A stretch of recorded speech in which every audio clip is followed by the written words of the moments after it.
Good evening to everyone present here. Thank you all for joining us. I'm Shweta from Proteus, the Biology Club of ISO Thiruvananthapuram. And after considering the popular demand for a part 2 to the previous talk on forensic biology, we are back today with the 8th talk of our online symposium Record 2.0 with none other than Dr. Manu. For those of you who are new, Dr. Manu is an assistant professor and assistant police surgeon at the Department of Forensic Medicine, Government Medical College, Thrissur. He earned his MBBS in 2010 and MD from 2015, both from the Government Medical College, Thrissur. He went on to study a basic life support course at WIMS Wayanad in 2016 and a foundation course in palliative care for doctors under NRHM in 2017. He has received several prestigious awards, including the Best Research Paper Award in an Indian Academy of Forensic Medicine conferred in 2014, KUHS University's first rank for MD in Forensic Medicine in 2015, and first rank in PSC. He has also presented research papers in national and international medico-legal conferences. The title for today's talk is Detective Beasts, Animals in Crime Detection. I kindly request everyone to save your questions for the end, as there will be an interactive session after the talk. Before we begin, I would like to thank our sponsors, MyBiome Therapeutics and JKG Bioscience for their valuable contribution. I also request you all to keep your videos off and microphones muted throughout the talk.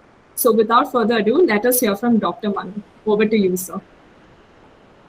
Okay, good evening all. Thank you. Am I audible? Am I audible? Yes, sir. Yes, sir. You're audible. So thanks for your kind words. So good evening once again. So let me share my PowerPoint.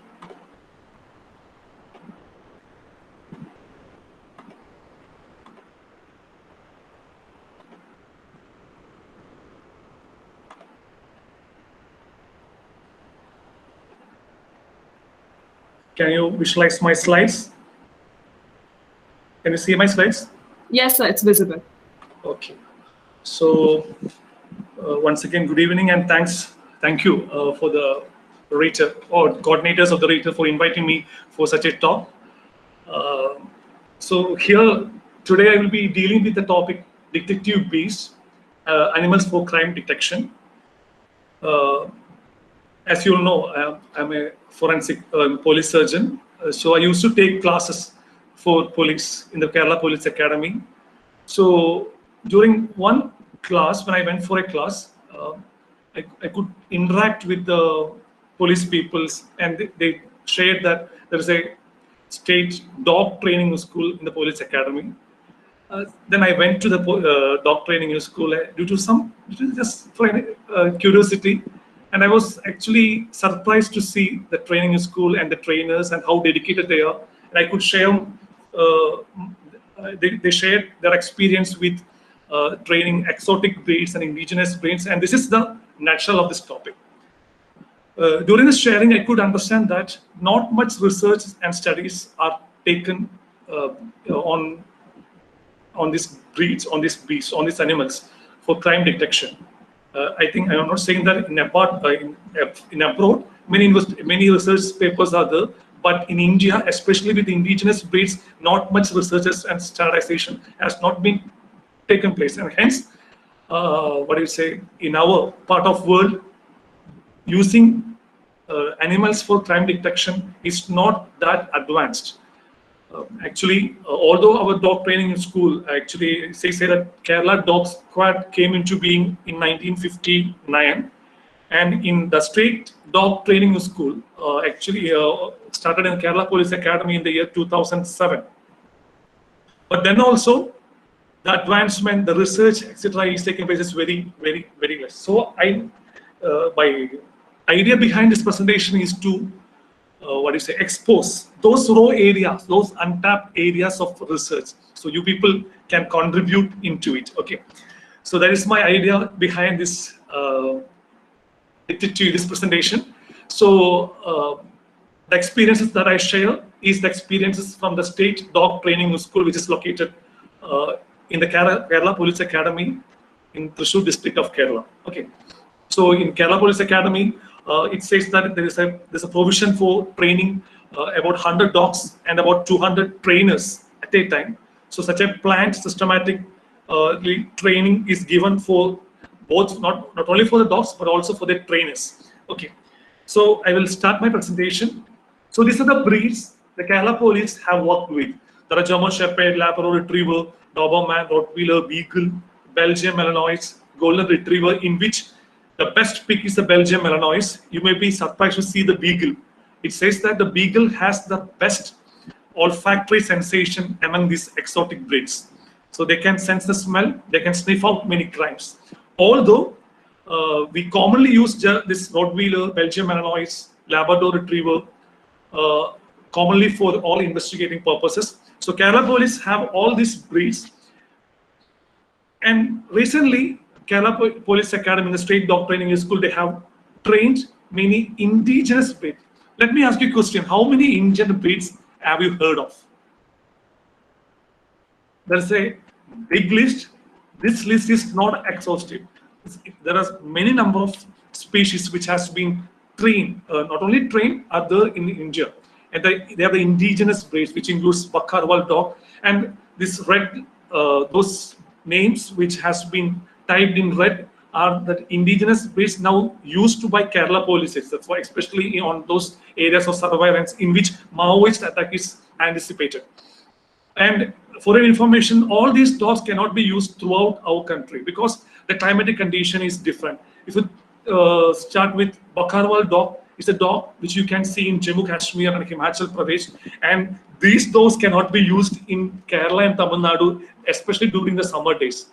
So they can't tolerate the temperature in the Kerala, Tamil Nadu. So we need to selection of the dog for training is very important. All dogs cannot act everywhere, so we need to select the best dog for that climatic condition. That is actually just select the indigenous breed in that locality and train. That will give the maximum result. Okay, so Mudal Hound, Kanni, Chipiparai are the common indigenous breeds used by the police. So I will be describing few peculiarities of these dogs for you to become familiar with this breed. Then only you can understand what I'm speaking. So we can start with the humble Indian Paraha dog.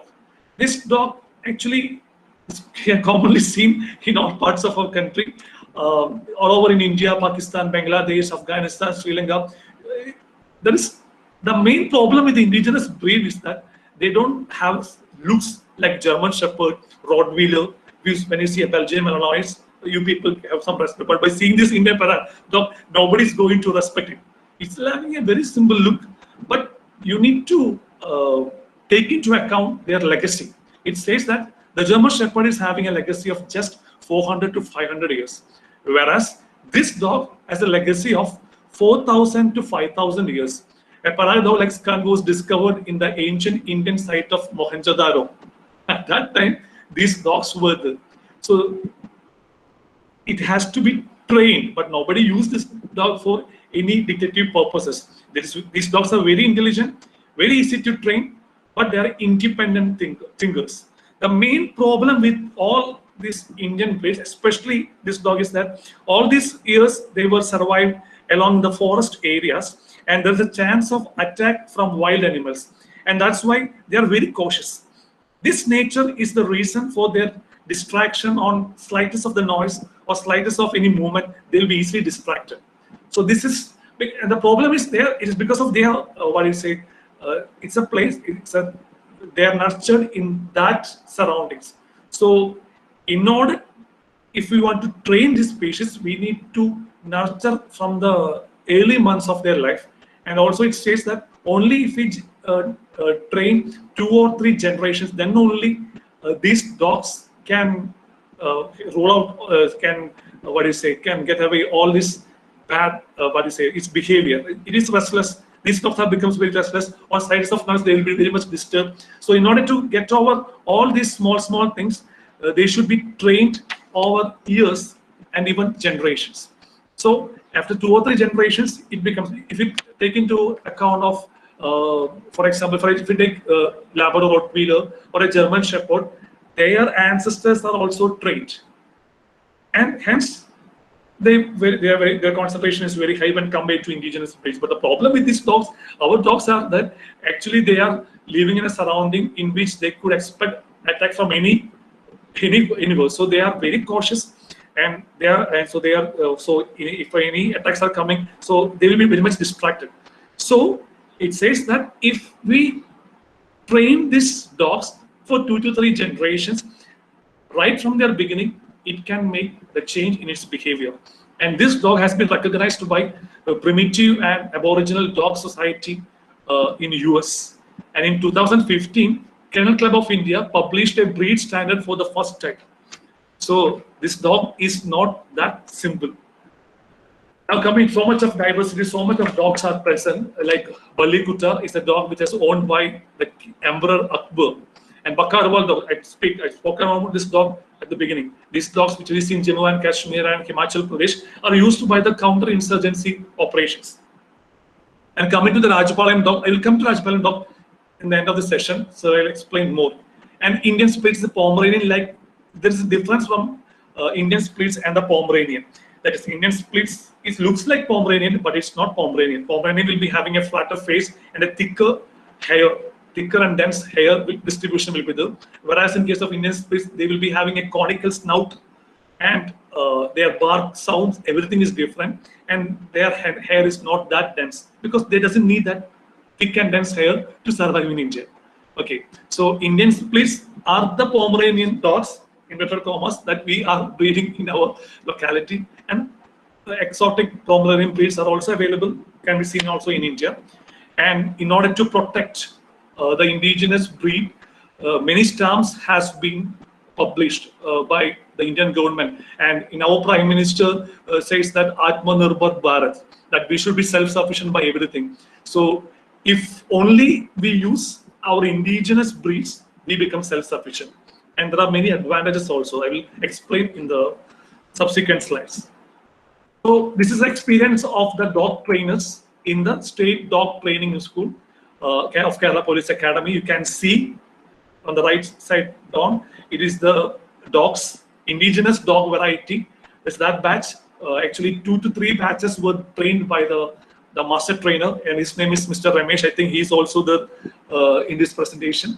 And he had trained about 3 batches of indigenous breeds. And these are the indigenous breeds dogs who are waiting for his command. So we are going in detail. Now coming to the Chipiparai and Kanni. Actually, Kanni, the word meaning is new. Actually, this is the dog which are usually donated by the family members to the newlywed, bride.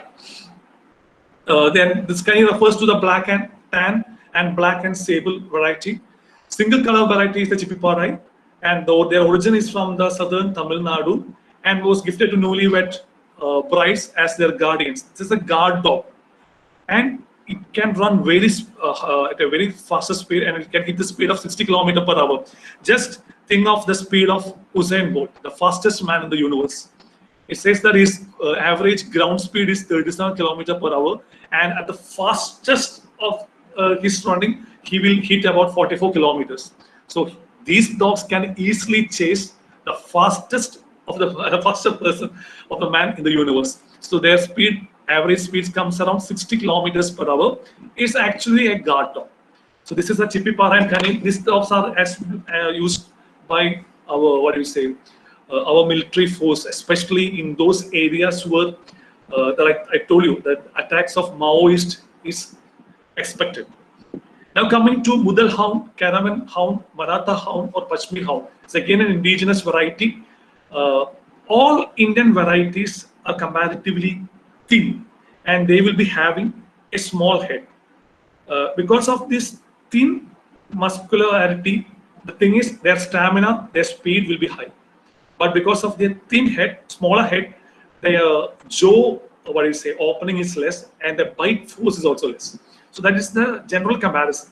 When compared to the exotic breeds, Indian breeds, the stamina is high, their immunity is high, they need lesser food than the exotic breeds. But when you come to the exotic breeds, their stamina, when compared to Indian breeds, is less. And also, you can see this is a thin dog, very tall dog, and a hound with a 270 degree of field of vision, twice that of a human being. So Army and Border BSF are training Mudal hounds now as a surveillance dog for patrolling, etc. And their vision is very high. They can not only they can sniff the crime up, they can visualize also. So that's the importance of Mudal hound. Now coming to the benefits of indigenous dogs. The most important benefit is the lean body, and they are having a good musculature, so they can walk or run long distances. And the stamina and the resistance to diseases is very high because they are the inhabitants of our place. They are indigenous to our place, so they are more resistant to the climatic condition. When you compare to the exotic breeds, they need more hospitalization, more consultation with the doctor. The comparison is that in the dog training school, clinical visit during a 9 months of training comes around 5 visits average for an indigenous breed, where in the case of exotic or foreign breeds, it comes around 10 to 15 visits. So that's a comparison. Their stamina, their resistance, their immunity is very high when compared to the exotic breeds, because exotic breeds are exotic to our place and indigenous breeds are our breeds. So their immunity, if you go to other places, our immunity, our our resistance will be lesser. That's it. So it is familiar. This climatic conditions, this terrain, everything is familiar to us. So that naturally their immunity should go high. And the endurance to the climatic conditions and the terrain. This is very important. Whenever we take the exotic breeds for for example, for a patrolling near the river bank, on those areas which is foreign to them, their concentration lose, they become restless. I'll explain with a story in the other slide, so I'm not going to waste time on that. So the thing is, for our indigenous breeds, this terrain, this climatic condition is very familiar. So obviously, their endurance should be high. And longer average lifespan is about more than 15 years, whereas for exotic breeds, it's around 10 to 15 years. So when compared to exotic breeds, when indigenous breeds in our place will be having a longer lifespan. And they are neither too ferocious, so not too dangerous, nor too timid. So the right thing for patrolling. For other exotic breeds like Rottweiler, they are dangerous. They may attack the person. So it's very easy to handle our breeds. And low cost. For just a cost of a puppy of an indigenous breeds will cost around 10 to 15,000, whereas that of a Belgian Malinois will be costing about 80,000 to 1 lakh. And the food, I told you, because of their lean body musculature, they need only very less food.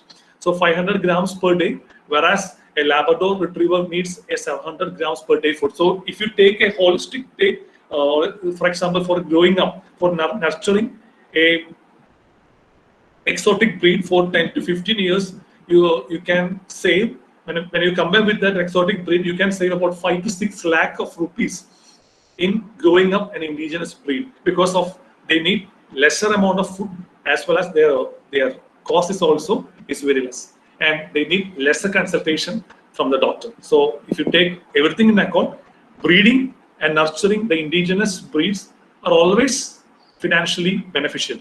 Now moving to the drawbacks. The most important drawback is lack of documentation and standardization.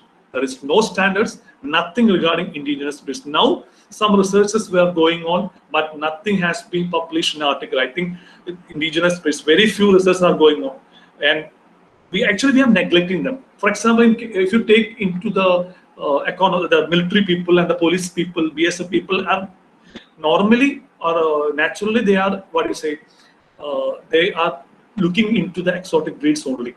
None knows the benefits of the indigenous breeds. And the most important drawback is that our indigenous breeds doesn't have a smart look when compared to the exotic breeds. Anyway, so because of the standardization, because of lack of documentation, they are not routinely used.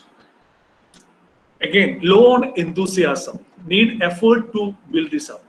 So actually, their enthusiasm is a bit low when compared to exotic breeds, but not all breeds. Say Rajavalayam dogs have a better enthusiasm and better result, and low appetite. So low appetite is beneficial financially, but the problem is, while we training a dog, we use 3 drives. One is food drive, second is play drive, and the third one is prey drive. Food drive means if they succeed in identifying a smell, some amount of food will be given, or a prey can be given, a small food an animal can be given, or they can be given a bowl or something. That is a play drive. For exotic breeds, food drive is very high, so everything is very easy. Give a biscuit or give a something on they like, they will be happy for them. But in our dogs, their appetite is less, so their food drive is not that high. But they have the play drive, so we need to, what do you say? The most effective tool on training the indigenous breed is the play drive. We can also use the prey drive, P-R-E-Y. Prey drive also can be used. So low appetite, the food drive is less. Food drive is easily, you can give some biscuits or something like that. It's easy. Play drive, we need to give some balls for them to play. Okay. And relatively small scale, I told you. And because of that, their bite force is low and not an effective one for assault. And they're restless and unsettled due to the change in lifestyle. I told you, these dogs are living in near the forest area, so they can attack they should expect an attack anywhere from the wild animals. So they are cautious, and because of that, they are unsettled. They're always looking on the other sides and expecting an attack or something. So they can be easily distracted. But we can overcome that by training generations of these dogs. An inconsistent breed characteristic within the same breed, and while mixing up the breed, it becomes more complicated. And over dependence on the quality of the handler personally important. So this is the nutshell of what I was talking. This is the comparison made by the trainers inside the Kerala Police Academy regarding the indigenous variety. Here, what do you say? Rajapalayam dogs are not being compared with the exotic breeds. So the Chipiparai, Kanni dog, Mughal hound dogs, which are routinely started used by the Kerala police people, they have been compared with the exotic breeds. Just look. So when we compare with the trainability, sense of smell, strength, stamina, they are actually comparable with the exotic breeds. And the best of the exotic, the best pick in the exotic breeds is the Belgian Malinois. Look, very high. It's the Belgian Malinois is the best pick. But when it's comparable with the indigenous breeds, trainability, strength, stamina, but when you come into the confidence, courage, they are becoming low.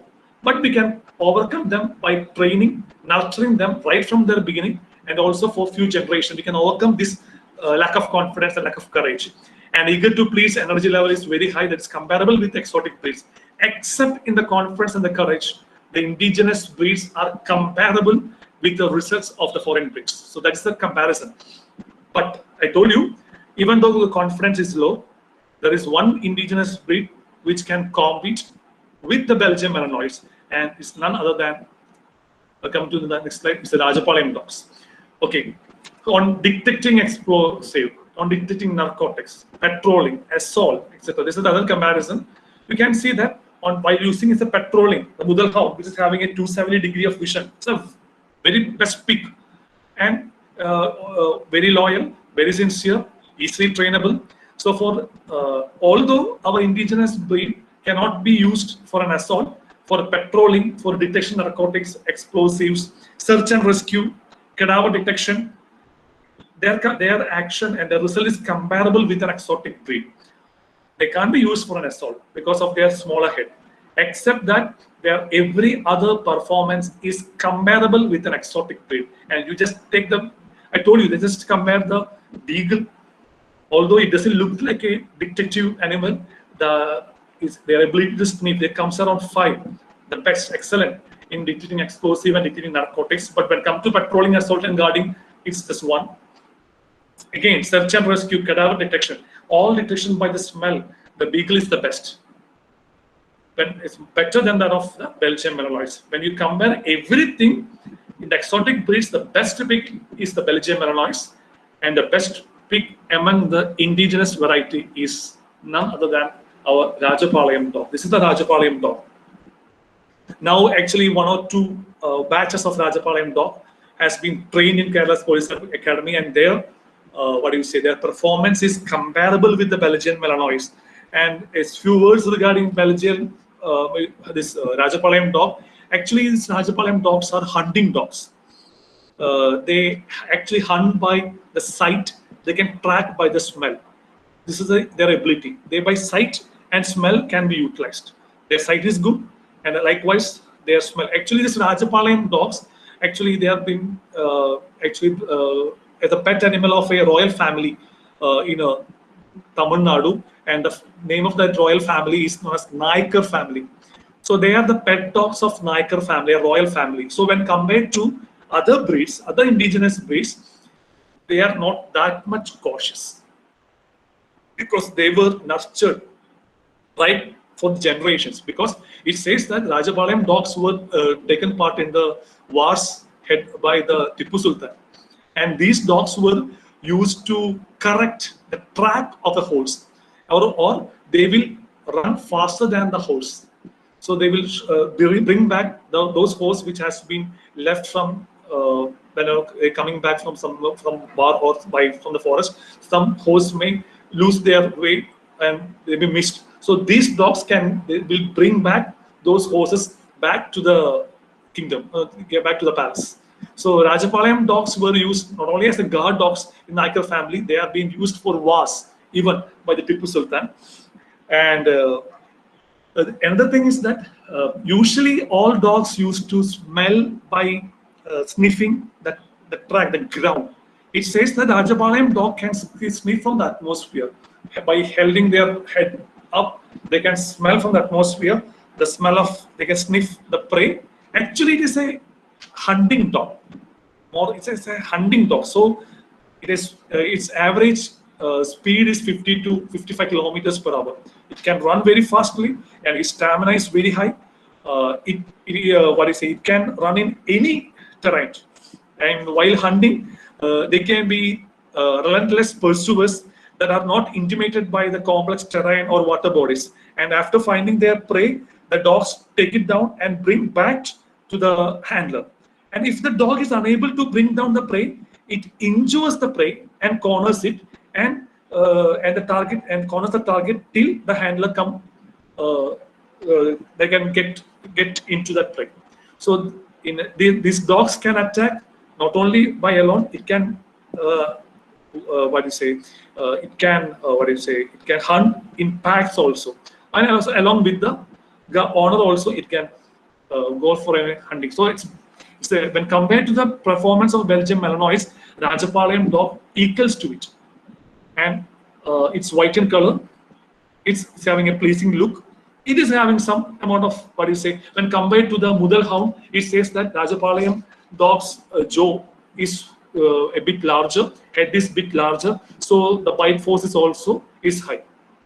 So it's a very powerful jaws, muscular dog, and when it's comparable with the Belgian Malinois, and researchers are going to take this type of breed was about to lose because and now there are Save Rajapalayam missions have been started in different parts of country, and from Rajapalayam these dogs have been grown up, and many in Kerala also many people are breeding this Rajapalayam dogs. It's an ideal dog for our setup. For if you want to keep a ferocious dog in your home, Rajapalayam is the best pick. You can choose Rajapalayam. It serves all the purpose, and it's financially better than breeding an exotic one in your house. Okay, and the climatic conditions, the terrain, everything is very much familiar for it. Okay, so this is an incident which occurred Idukki Petumudi landslide near Munnar in last year, August 7th. This is a comparison of exotic breeds from the indigenous breeds, and this is a situation which made the police people to rethink on training the indigenous breed. And actually, at that time, because of some reasons, they were actually by growing exotic breeds didn't save the purpose.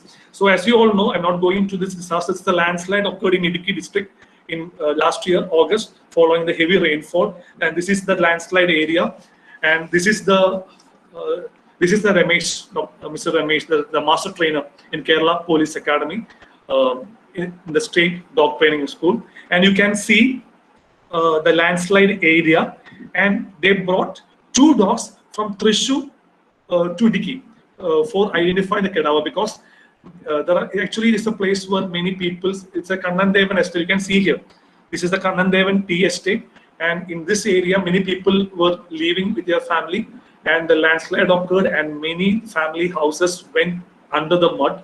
So many people, the cadavers were there inside the mud, and says that about 63 people were dead in this landslide, and only on the first day we could only identify some 8 to 10 bodies, and later it takes days and even weeks to identify the dead bodies. So that's it. So this was the area, and for detecting the cadavers, 2 dogs were taken, and as you see here, this is a Belgian Malinois, and this is the Labrador Retriever. The name of this Labrador Retriever, it is Donna, and this Belgian Malinois is the Maya. The Maya is a Belgian Malinois. It's only a 10-month-old Belgian, very young, and these people didn't expect Belgian Malinois to identify the cadavers. This Labrador Retriever is highly talented, and she won some gold medal in sniffing something for explosive. Actually, she's a rescue animal. In case of any land building collapse, she will the survivors can be rescued. She's trained for that purpose. In that purpose, she is the best pig in India, and she had won many awards also. This is it. So this is a Donna, Labrador Retriever, and this is the Belgian Malinois, this 10-month-old kid Belgian. To the surprise of police people, they thought that Donna will excel in the service, but Donna couldn't identify any cadaver, whereas this 10-month-old Maya, Belgian Malinois, had identified 6 cadavers. I'm sorry. And these are the Kerala police people who are training, the main trainers of the Donna. And there were many other dogs, and these 2 dogs, in which the Maya has identified 6 cadavers. There were 63 bodies underneath the mud. And these dogs, after reaching there, become restless. Their confidence were lost because, as you see, these areas is fully, there was heavy rainfall weather. There was the possibility of another landslide was there. Moreover, the mud, everything is very soft. So whenever these people walk, you can see the people are standing over the asbestos. If they step their foot here in the mud area, their foot will submerge because of the mud is very soft. So because of that, they lack these dogs, exotic breeds, because of this unfamiliar terrain, unfamiliar climatic conditions. They became restless and they were called back after 2 days. And later, the rescuers again exhumed many bodies. There comes the importance of an indigenous breed dog, and the name of this dog is Kui. Kui. Actually, it is a mixed breed, indigenous breed, and she was a pet dog of one family, and in that family, I think, except the grandmother, everyone died. And she actually, for her, the master was this 6-year-old Denu, and her name is Dhanalakshmi or something. After several days, what happened was that the dead body of this little girl was never identified. The rescuers and the Tahsildar on that area noticed that this indigenous variety is mongrel, and the variety is known as mongrel. It's a mixed breed. And this Kubi kept running around a particular spot on the banks of a river, and it was about few kilometers away from the plantation work settlement, from where many of the dog bodies were discovered, fished out by the rescue team over the past few days. So it is away from the main site. After running around the spot, it attracted the attention of all rescue workers to that particular area. You can see she is standing and barking at an area near the river bank. And at this area, exhumation, they digged up and exhumed the body of this kid after few. And her name is Denuksha. And the dead body of the Denuksha was recovered from this place near this bankside, kilometers away from the area, because it was a river and the body might have fallen. And from here, the body was exhumed. So there comes the importance of the indigenous breed. When exogenous breeds failed, they went away. After days, I think on the 8th or 10th day, she identified the body of this Denushka, this 6-year-old kid, and seeing his sincerity, seeing his loyalty, Kerala police people has adopted it, and it was given to a trainer. But the problem is, if you train this indigenous breed at this age, it won't be beneficial. So it has the ability to smell, it has the ability to identify the body. Everything is there, but it has to be nurtured from the beginning. So that's it. So indigenous breed can excel than exotic breeds at times, especially when the climatic condition and the terrain is, is this climatic condition terrain are familiar to our dogs. So that's it. So a word regarding the ideal handler. In order to nurture them, I told you, it should be nurtured right from the beginning of their age, along with should be handled by the best of the handlers. And ideally, from the 2 months of age, it has to be nurtured and the familiarization to the new environment early on the training. And we should also be flexible in creating drives and use of conditioning tools. Okay. Now coming to the other ability of the dog, other than detecting the forensic crimes, is the volatile organic compounds. Nothing but a large range of stable chemical products which are volatile at ambient temperatures. So in our body, some volatile organic compounds are made, and they are volatile. So identify the smell of your body is by the it's a nutshell of the secretions produced by your endocrine, apocrine, and sebaceous glands. So these volatile organ compounds emanating from the skin contribute a person's odor and may convey important information about his metabolic process. So in disease condition, your smell can change, and it may be a clue of some disease. So if you train some dogs regarding the smell of something, a disease condition can be identified at a very earliest stage.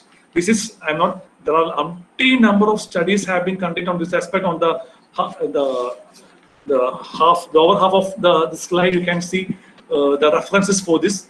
So it states that usually the secretions or the smell are taken by keeping a swab in your axilla, because it says that although from your palms, from other parts of your body, from the forehead, from the food, the secretions are there, but it may not be useful because majority of the secretions produced at your palm and feet are produced by the eccrine glands and also by the sebaceous glands, and these compounds are of a size. The carbon size differs from C2 to C20, mainly of C16 and C18. All these compounds are not volatile in room temperature, but the secretions, sweat coming from your axilla, is volatile in room temperature, so it can be easily identified. So a more recent study confirmed that human sweat is different depending on the anatomical side. I told you right now, and close to like, and this partly explains that in their study they choose a samples of usually for all studies underarm sweat. Am I audible? Yes, sir. This partly explains that in all studies the underarm swabs are taken. Okay, so these are the disease conditions which can be identified by the dogs. You can detect cancers: bladder cancer, colorectal cancer, melanomas, prostate cancer, liver cancer, lung cancer, ovarian cancer. All these cancers can be detected by dogs, and the references are there below. It says that in PubMed there are about 2,700 research papers regarding the ability of dogs in detecting various disease condition. And detection of diabetes can be done in earlier condition. Epilepsy can be diagnosed in Parkinson's disease. All these dogs, trained dogs, can be used in railway stations and bus stations, and they can sniff out. They can be used for screening. And many infectious and parasitic diseases like nematodes, malaria, Clostridium difficile. I told you the bacterial diseases like Clostridium difficile, E. coli, Staphylococcus aureus, Klebsiella. In case of just think of the sensitivity is about 100%, and the specificity was about 90% in many studies. So these dogs can also not only used for forensic purpose, they can also used for screening. We are in the midst of a pandemic of COVID-19. The dogs can be trained and used for identifying the COVID. This was a study which was conducted in the last year, and 198 samples were taken, in which 101 were positive and 97 were negative. These studies were conducted in 3 institutions, 2 in France and 1 in Lebanon: Alford School of Veterinary Medicine, South Corsia Fire and Emergency Department, French-Lebanese University in Lebanon, and 2 countries in France. And these were the dogs used for detecting. So I told you, as if the swabs from the X-ray is taken, and it will be familiar. COVID positive swabs taking that swabs, they will train the dogs in detecting the COVID positive cases, and later swabs will be collected from 100 or 200 patients and be used dogs for identifying the COVID positives, for screening COVID positive cases. So that is the idea on starting, and majority of this institution use Belgian Malinois. They also use Jack Russell Terrier and many other dogs, German Shepherds also. So this was the machine they used. As you see here in this glass jar, they put the swab in a polymer tube, or just put the swab inside it, and this is the olfaction area. Here the dog will be asked to sniff. So in this glass chamber, what is smell will be placed, and from here the dog will be asked to smell. So the dog will be safe, even if they doesn't get the disease. So this is how it was planned, and many swabs were connected. If it is positive, this is the positive marking. The dog will sit there. So that means that it is positive. And if the dog move to the next one, it is negative. Even if the dog sit twice, or an ambiguous type of behavior is given, it will be considered as negative. So that is how the studies were conducted, and this was the result. When combined to the Belgian Malinois dogs, about 100% success was there, and in some other is 84%, 90%, and although all readings were more than 80%. Think of the success rate in screening the positive, the test by using the best one, which is the best of the biggest RT-PCR test. It says that if you take a swab from the tracheobronchial secretion, the sensitivity comes around, the specificity is 100%, but the sensitivity comes around just 93%. But if you take a secretion from your sputum, the sensitivity is 82%. But more commonly, we take a swab from the nasopharynx or from your oropharynx. If you take the swab from the nasopharynx, the sensitivity of RT-PCR test is just 63%. And if you take a secretion from your oropharynx, the sensitivity is just 36%, so less. But if the result is positive, it means that the specific, because it's by identifying the RNA antigen. So it's an antigen antibody like protein, detection protein. So it is so accurate. The specificity is very high, but the sensitivity is less. Just compare the sensitivity of the dogs. So they are more, and available tests. These dogs are actually used in airport, not only in Dubai, but also in Chennai also. And these dogs were used for screening, and the results were the percentage was more than 90%. Those positive cases picked up where the dogs were checked for, again confirmed by using a COVID test, came to be positive. So these are the things. So dogs can be trained for that. Not even any single indigenous variety were used, but we are not conducting studies on them. So I'm concluding with the dogs and moving to some other animals. But the thing is, what I was about to convey is that dogs can be trained not only for the forensic purposes, but can also be trained for identifying disease conditions. If you train it well, the results will be very high.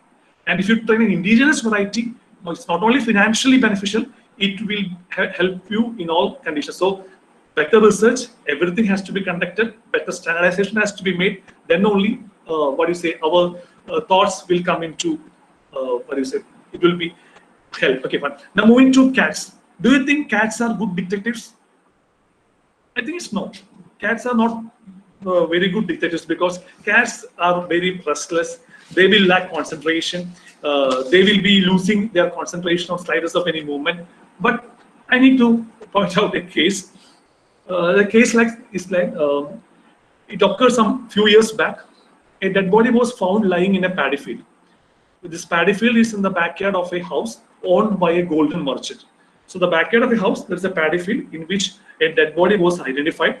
And on further inquiry, it was found that it was the staff of this golden merchant. And he was found dead in this paddy field. And the body was brought for the autopsy. And this is his front and outer aspect of his right thigh. Can you appreciate something on this? It looks like an injury. On close examination, we could find that more than this injury, this is a corrosion. Corrosion by something. So what made this corrosion is always a bit confusing. And on dissecting, it was having all organs were having a cellular discoloration and a peculiar smell of crushed tapioca leaves was appreciated. What is it? The last class I told you. It's a one toxin, one poison. It's a smell of cyanide. So the smell of cyanide cannot be appreciated by all.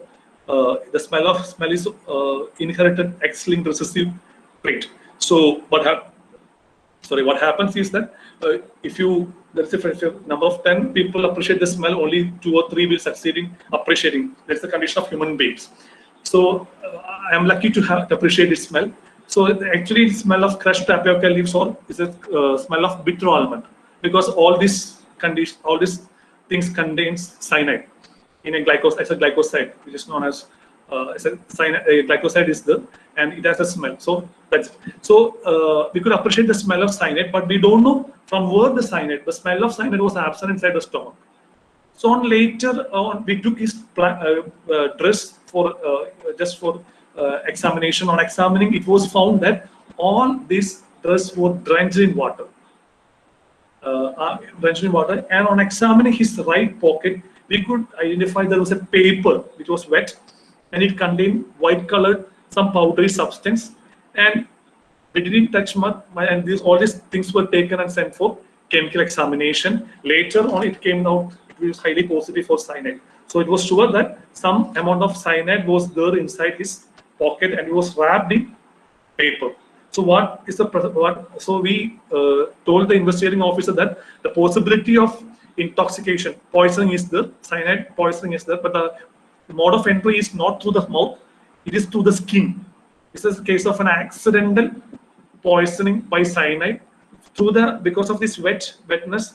His dress were drenched in water, and so that the cyanide might have dissolved in the water, and through the skin it might have entered into this body, and because of that, this the skin over the front and outer aspect of the thigh has been corroded. So as you all know, cyanide is acidic. Okay, so we sent the investigating for the investigation. After that, they came back on that evening with a very surprising story behind the incident. It says that few days back, this person, the deceased, had requested his owner to lend him some money for the marriage of his sister. Actually, he was the most trustworthy staff of this golden merchant. He was the right hand of that person. So he thought that he will always give his a large amount of money. He was so sincere. The staff was so sincere. But to his surprise, the owner was a bit tensed at that time. I'm not going to give you any money. Everyone is trying to cheat me. Some type of words were uttered by the gold merchant, and he went away. Actually, he became very, very desperate, and he became so desperate that he went out from his house. Later, he went to his friends, and the friends tell that he was desperate, but more than his desperate, he was angry with that golden merchant. Why he didn't give me my youthfulness, my health, my everything has been given to his honor. Then also he didn't give the money for the sister's marriage. Then he went away. And the thing what happened was that with the help of his friend, gold people who are doing this gold business for cleaning purpose, something, they use a salt of cyanide for that, and he took some cyanide salt, and he wanted to poison his owner. And 2 days back, this incident, it was the birthday of the owner. Actually, that merchant forgot about it. He was also sorry for what he did. He went to the house of this person, the deceased, and gave the money, but this person didn't reach home. As a result, he was unaware of that. On the day of the birthday, 2 days back, the death occurred. His wife had arranged a beautiful sadhya for his honor, but somehow he reached very late. So what he did was that this person, I told you, the deceased, that is trustworthy person, has all the liberty to enter his house, and he was like a family member. he went into Sadhya and add cyanide into the sambar. You can see here, sambar. This is not the photo of the justified photo. So into the sambar, the cyanide was added because this sambar, the smell and taste of the cyanide can mask that smell or the taste of cyanide. Thinking that he mixed the cyanide inside the sambar and went away. But at that moment, the owner returned. So he only had few amount of cyanide. Rest of the cyanide was packed in a newspaper, and he kept in the pocket, and he went away. So that was noticed by the friend. So till there, the history is there. But when the owner came, he took a bath, and when changed his dress. When he came, what he was seeing was that on this dining table, a cat was there. Actually, it was his pet cat. The cat had never entered the dining hall before, but on this day of his birthday, not only it entered the dining hall, it was standing on the dining table and put its leg inside the sambar. He was angry enough, he kicked off the cat and took all the food and put inside the waste, and he went away without having the food on his day of birthday. Actually, it saved him. Anyway, on further investigation, what happened was that the cat didn't eat anything. Cat was alive. So this was the incident which was narrated by his friend. Actually one friend was helping him. He narrated all the story, and with that, here the police people went to that backyard where all this food were put. The samples were taken, and it came to be very highly positive for cyanide. So that's the story. So the cat might have reached the dining table to rescue its owner. That is the logistic conclusion can make. Not all human beings can appreciate the smell of cyanide, but animals can the ability to appreciate the smell. But it cannot be. It's very difficult to train a cat. In many places, and many police people are having cats have its pets, but mainly for their entertainment, not for more than that. So, but these animals can have ability to smell many things. Okay. Now moving to actually this, I used to share this quote. This is a quote, famous statement by Jesus Christ in Bible. For all they that take the sword shall perish with the sword. The staff thought of poisoning his owner. That resulted, and why? What happened? Why this dress was drenched? Because of that, he went through the paddy field. On the backyard of the owner's gold merchant's house was a paddy field through which he went. At that time, heavy rainfall was there. So when we incurred heavy rainfall with lightning was there. So his dress, everything was drenched, and along with whatever salt which is kept inside his pocket, wrapped in the newspaper, was also drenched, became wet, and water combined with cyanide dissolved in that and entered to the skin, and became a case of very rare case of accidental poisoning by cyanide. Anyway, so that's it. Do you think which are the best animals for can be used as detectives? If you think it is dogs, I need to say you are wrong. The best animal is pigs. It's pigs. Actually, this was shared by from the trainers of the dog training school, and they have trained.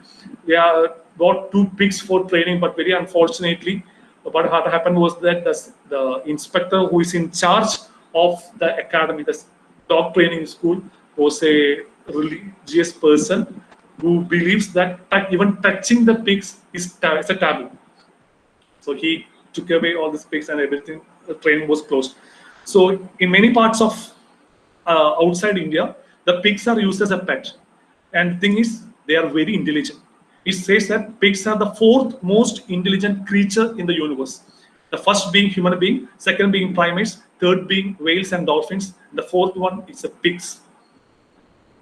It's true. Pigs are being used by many people as a pet in outside country. You might have heard about the famous cartoon Pepe Pig. My kids are very much fond of that cartoon.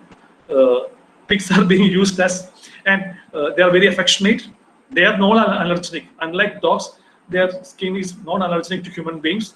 They are playful, very much playful. Even they have emotions. They will cry. It says if they doesn't like, they will went away from your room. It says that the pigs will cry. They have emotions. They are clean. Don't think that pigs are dirty animals. They are clean. There will be no shedding, but you should train them. If you are not training a dog, It's like a wild animal. If you're not training the pig, the same will happen. If you don't train your kids, what happens? They will be untrained. So if you nurture a pig right from your beginning, it is a very intelligent, very clean animal. There won't be any shedding. And it's order free too. But you should nurture it. Likewise, strong scent detecting instincts are there for the pigs. It says that because the pigs are tuned for that, because their scent detecting sense are honed over generation for sniffing out the truffles which are buried underground. So they used to exhume the mud and take their food. So their sniffing sense is so high when compared to, for example, for making artificial nose for human being, the epithelium is taken from the pigs. So when you compare to any animals, the sniffing or the capacity to sniff out something is the most for the pigs, because their eyesight is also very less. So they are more depending on their nose. I told you, Rajapalayam dogs, mother hound dogs are good for their sight. For pigs, eyesight is very less, but they more depends upon their nose. So their smelling instincts are much higher when compared to a dog. Requires the same amount of training a dog would, not more. And they can learn almost anything and can be trained easily. They can, if you want to drive a small scooter, they will do. If you want to play piano, they will do. There are pigs who are doing the piano, just as you too. They're creative, curious, sensitive. I told you, they will even cry. They are territorial. If somebody enters into the territory, they will attack. So we can train those aggressive behavior. Normally they are very peaceful. Normally they doesn't hurt anyone. Doesn't hurt the kids, doesn't hurt anything. So they can be nurtured for as a pet, but usually not aggressive. But they can be trained for assault, like an assault dog, and they have a longer lifespan than the dog. After giving same amount of training to a dog is having a lifespan of 10 to 15 years, whereas the pigs will be having an average lifespan of 15 to 25 years. So you will get an added 5 to 10 years. That is very useful. So, but the problem is you need to train the pigs right from the beginning. It should be nurtured. There should be research should go on for its ability. It's so sincere, so affectionate, but it lacks research. You need to do some research and to publish for that. There are many papers available in the net. You can see, just search for the pigs. Now coming to the rats, just a single slide, not more than that. In Africa, actually, this is a video. Rats are also trained in various parts of. Actually, in Africa, the rats has been trained for detecting the landmines, because there are possibility of having a landmines. If you use some other dogs, what happens is that some other animals, because of their weight, these mines can explode. But if you use these rats, because they have a very less weight, they doesn't explode and they can sniff out the mines. But the thing is, they should be nurtured and trained right from the beginning. This is the video which shows how are they trained, and they are sniffing out the mines. So it says that they have never lost any rats due to explosion following a mine. So they could identify the mines. They could direct the investigating authorities through the forest by detecting the mines. This is how it's giving nurture. Now coming to this is another study conducted on the Eastern Africa, where the rats are used to sniff out, to identify the people suffering from tuberculosis. The human sputum will take these rats will correctly diagnose or screen the persons who are positive for Mycobacterium tuberculosis. All creatures are, so amazing. Now this is the last topic which I'm going to deal with, is the forensic entomology. I know it's always almost time. So the very idea behind the forensic entomology is that the progression, forensic entomology is what? The application of the insect biology for the purpose of law, administration of justice. Medico-legal entomology is that directly related to the investigations of deliberate criminal acts and most frequently a homicide. So using the knowledge of the insects for identifying or for solving many forensic crimes. How can the insects can solve? Because the progression of the insect, their life cycles follows always a pattern, and the development rates of the flies are relatively predictable. Therefore, if enough information is known regarding the temperature of the microclimate in which insects occurs, the insect community associated with that dead body may be investigated. And it falls into the category of this forensic entomology. This is how, so that by studying their life cycle, we can identify how long it was the, what is the time since that, everything can be calculated. They are mainly used for identifying the time since death, information regarding the post-mortem movement of the body. I will explain how. Characterization of crime scene. Crime scene can be characteristically identified. If the body is highly decomposed, the specimens of this maggots, larvae, flies can be subjected for what? Toxicological analysis. The poison can be detected, even if the body is highly decomposed. And blood-feeding ectoparasites can provide DNA material from victims or suspect. And you can also assess the trauma, whether it's an ante-mortem and the post-mortem. I'll explain just through all slides. So the basic of forensic use of insects, I told you. Why insects are coming to the big bodies? Because these flies need protein for laying eggs and for the egg to become a maggots, for the maggots to grow, to mold, to form. First, there are 3 instars are forming, and later they become a pupae. At that time, it will be dormant. So for all this, they need large amount of protein, and the corpse, dead bodies are the best pick for the proteins. So what happened here is that soon after that, it takes about within minutes, typically some insects like blowflies, which belongs to the family Calliphoridae, will come, and the flesh flies, Saccharophagidae, will come to witness the dead body. It says only takes only a few minutes for them to come. Even it's these are the Calliphoridae, just they are called as blowfly or bottle. This is red bottle fly, blue bottle fly, green bottle fly. All are having a metallic color. So they are bigger than the housefly. Bigger than they are having red eyes. It's a bigger one than the houseflies. This fly will commonly come around all dead bodies soon after their death.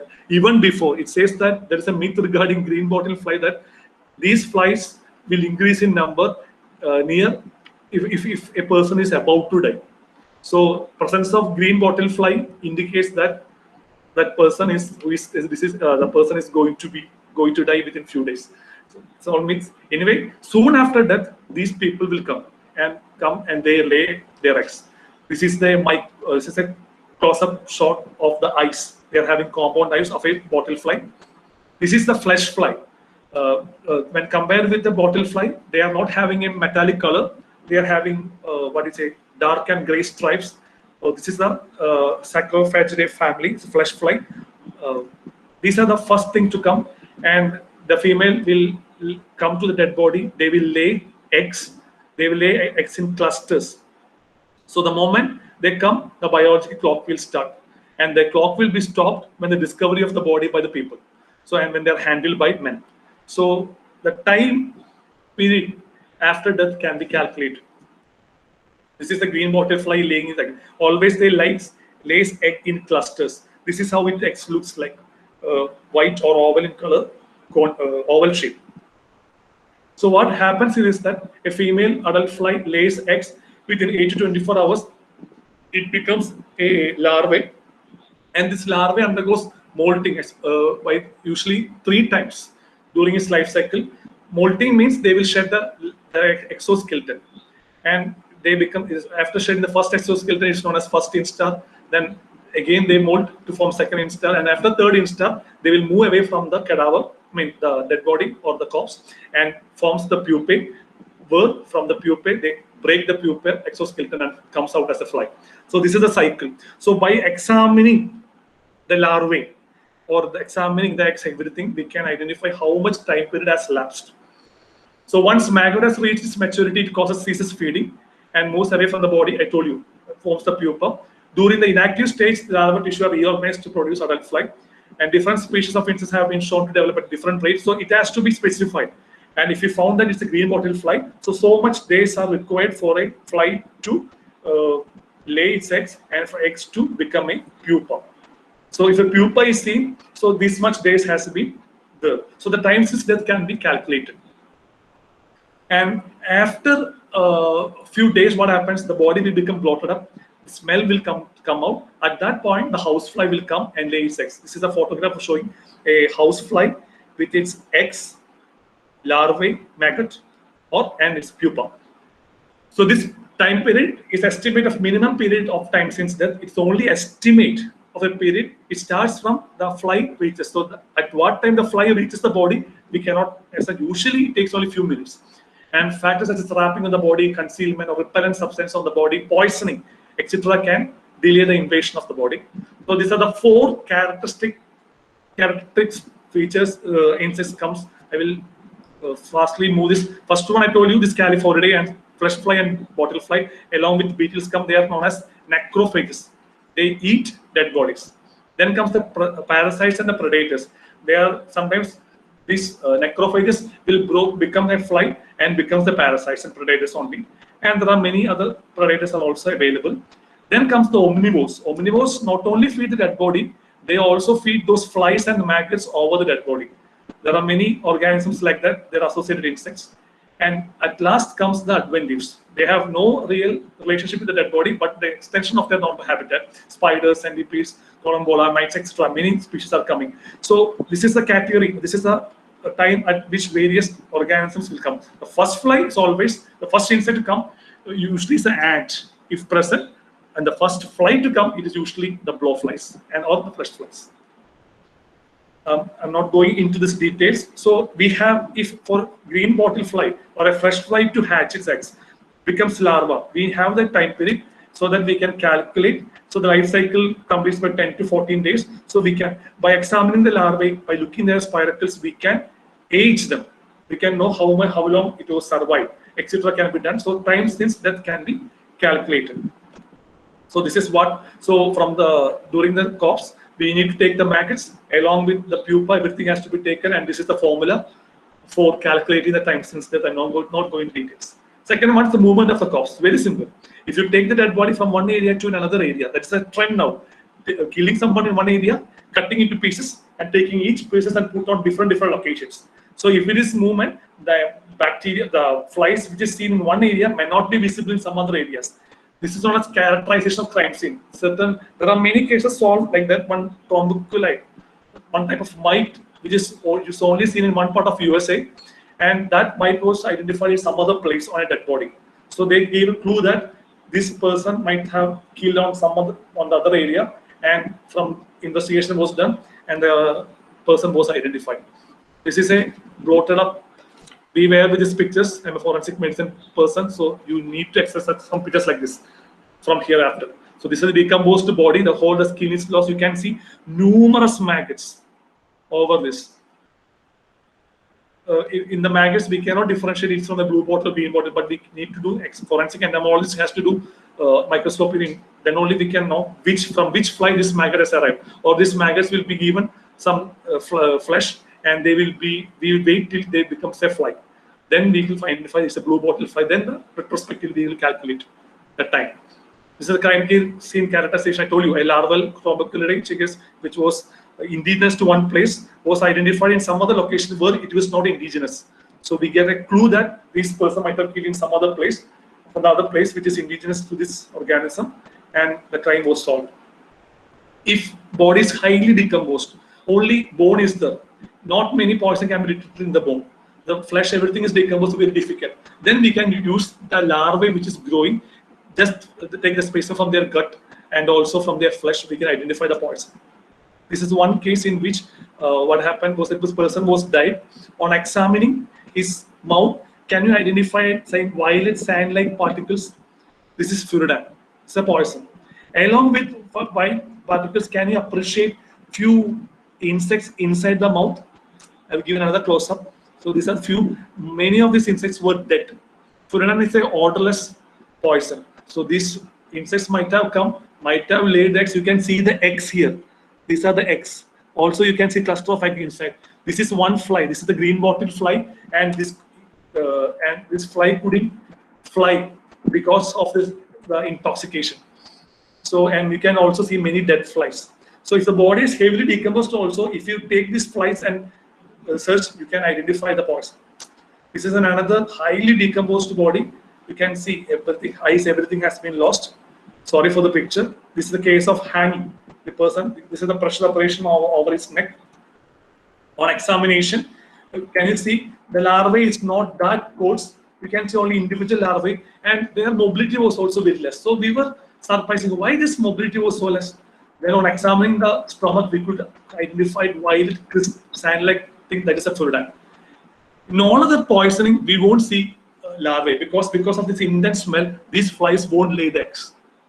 But like organophosphate, organocarbamate, organochlorine poisoning. But in furanum, what happens is that it's an odorless poison. So they may not be detecting organ, but only after laying eggs, they consume the flesh. The person died due to intoxication. It may be the flesh, and this organisms also dies. And if high yield decomposed body, if they are sucking on the blood, you can take the host DNA material from the gut and look for DNA. So you can identify the who is there. Now mitochondrial DNA has been identified from the gut of many mites. So even those mites are feeding the bones. So if everything is lost, only few bone pieces are, and the DNA, and it's not sufficient for the DNA, then we can use these organisms for detecting the DNA. Likewise, I told you this the flies will be laying their eggs over the moisture surface like nasal orifice, mouth, anus, and natural orifices only, because there will be the presence of moisture will be there. Likewise, they will be laying eggs over the antemortem injuries. Antemortem injuries are injuries the person sustained during the lifetime because blood will be present. So thus you can differentiate an injury antemortem or postmortem looking at the presence of the maggots or the invasion of maggots. So you can assess the trauma. Although I told you there are many important things, this is my last slide. The forensic entomology is not widely used in India because there is lack of research, lack of standardization, lack of data banks should be there. I told you many insects are seen only in one area. So in a place like India, in Kerala, in Thrissur, data bank has to be created in each panchayat or in municipality area. Then only we can utilize all these things. Now, not much research has been carried out regarding their life cycle because the life cycle also differs in different climatic conditions. All these things has been done in some other places, so it may not be applicable here. So their life cycle, everything has to be studied. Now the climate has been some variation, so their life cycle may also vary. So these studies has to be conducted. Data bank has to be created. We need to train the forensic entomologists. There are not much forensic entomologists are present, and many investigating authorities are unaware of this. And the thing is, if we can use this forensic entomology, it's always a tool. Insects evidence may not be present in all cases, but if it is present and if it is analyzed properly, it has a potential to be a powerful tool in forensic investigations.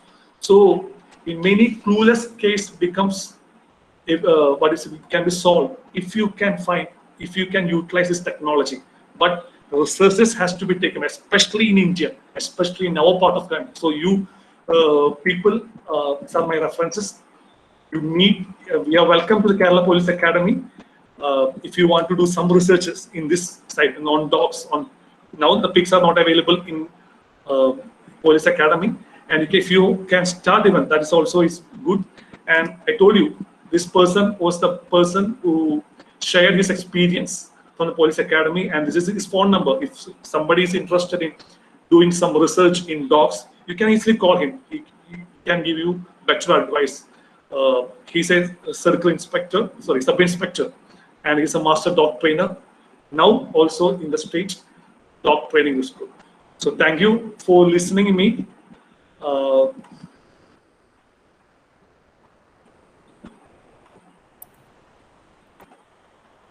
I know I had exceeded my time. It took about 10 to 15 minutes more. Sorry for that. And thank you for your patience. No, sir, it's okay. Thank you, sir, for this truly fascinating talk. I now encourage everyone who wants to ask questions to use the raise hand option. And those who prefer typing in their questions in the chat box are also welcome to do so. And there's one who has already raised his hand. Vishnu, you may ask your question.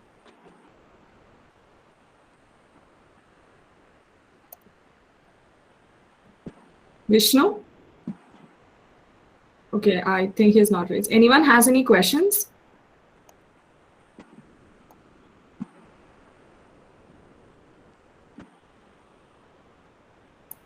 Arun, yeah, you may ask your question.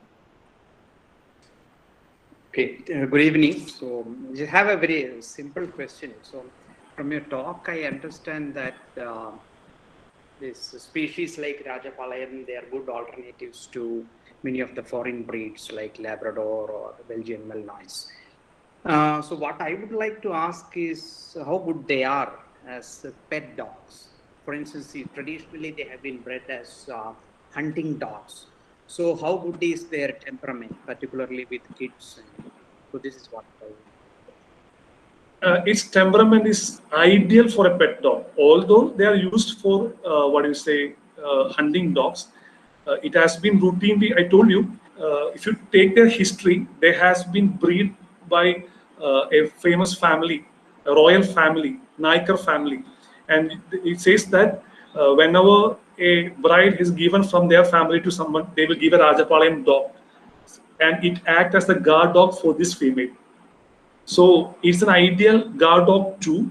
Its temperament is much less aggressive than that of the exotic breeds. So there is no problem in breeding this Rajapalayam dog. Although it's a hunting dog, it protects the owner. It is a one master dog. It's an ideal one. When compared to the Rottweiler, last few months back, actually in my neighborhood, there was a Rottweiler dog. What happened was that a small kid encroached into the territory for taking a ball while playing cricket, and he was bitten aggressively by that dog. So such incidents is very less when compared when you take into account in case of Rajapalayam dog. So it's a better breed. Now it has been increased also because now many are breeding this Rajapalayam as a pet dog. If you search in YouTube, if you search in Google, if you discuss with the dog trainers, they always says that Rajapalayam is an ideal dog for petting. It guards your home, and also it is less dangerous than exotic breeds. But how well, like when you compare Rajapalayam and let's say Labrador Retriever or Golden Retriever, how well this comparison is? For instance, these Labradors are very gentle, but these Rajapalayam, do they also behave the same way, or this? It all depends upon how you nurture this dog. If you nurture this dog as a hunting dog right from the beginning, I think its aggressiveness is a bit high. If you want a pet dog, just buy this dog for when 1 month old, 2 month old, then nurture like you. It all depends upon how you nurture and grow the dog. It's all in case of Labrador also, in all exotic breeds also. It all depends upon how you grow this dog. If you grow it as a pet, it will be a pet lifelong. And if you grow it as a hunting dog, it will be hunting dog for them. So it always says that how early you nurture it, how early you train it. Okay, one more last question. But I realized that recently the dog squad, they have inducted a lot of Beagle and Belgian Malinois. I saw a video in channel. So, Yes. Is it the first time Belgian Malinois is entering the Kerala Police dog squad? No. Belgium, actually, Belgian Malinois has been there in the Kerala Police for the past few years only. Less than 10 years, anyway. Not more than that. Previously, we were using this German Shepherd. Kerala Police were using German Shepherds. Labradors. Yeah, Labrador. Now, very recently only, we started training Belgian Malinois, but the results were excellent when compared to the other two. So now they have started. Now, actually, in Kerala Police Academy, I think that there were 2 batches of Belgian Malinois only. They were trained. And this dog, did it become popular only after this U.S. Marines, this story, this invading this, what is this, Baghdadi's territory? That. I have never heard this name, Belgian Malinois. I too. Yes, that's it. Actually, after that only, that dog became popular in outside India, and only after that only these dogs were being imported to India, and we have been nurturing it. Okay. Thank you very much. Okay, thank you. I think there was a question in the inbox. Yes, sir. There's a question in the chat box. Do pigs also perform the same function as dogs? Explosive sniffing, cadaver identification. Is there some? Yeah, it's very good for cadaver detection. Ideally, safe, because I told you usually these pigs used to sniff out the truffles which has been buried underground. So actually, it's normal behavior. It is they will sniff out something, they will exhume it, then they will identify the food. So when compared to a dog, the pig's inherent behavior is to sniff out the things which is inside the mud. So their sniffing ability is very high. So in what it says that the olfact, if you take in the scientific research has proved that the olfactory sensation ability of a pig is very high when compared to the dog. I told you the eyesight of the pig is less. So they are compensating their eyesight by using their sniffing ability. So the pigs have the better olfaction sense when compared to dogs. So definitely it is better when compared its ability to sniff out the crimes. Is there some special function that they can do which other animals cannot? Like you're asking about the pigs, their ability to sniff is anyway it's excellent when compared to other animals. Then it says that they are very intelligent. They can be trained like anything. It all depends upon you, the trainer. You can train the pig like anything. It can be easily trained. It's intelligent. It can understand. It can understand your emotions. It's so sincere. So it's all up to you. Can see the pig playing a piano. You can see a pig riding a scooter. Everything a pig can do. If you can see a pig which acts as a rescuing, guarding your kid like anything. So it all depends upon this, and you need to train the pig for that. But the most important thing is that it is how you train all these animals, how you train all these animals right from the beginning. If you start training all these animals from the beginning, you can have better results.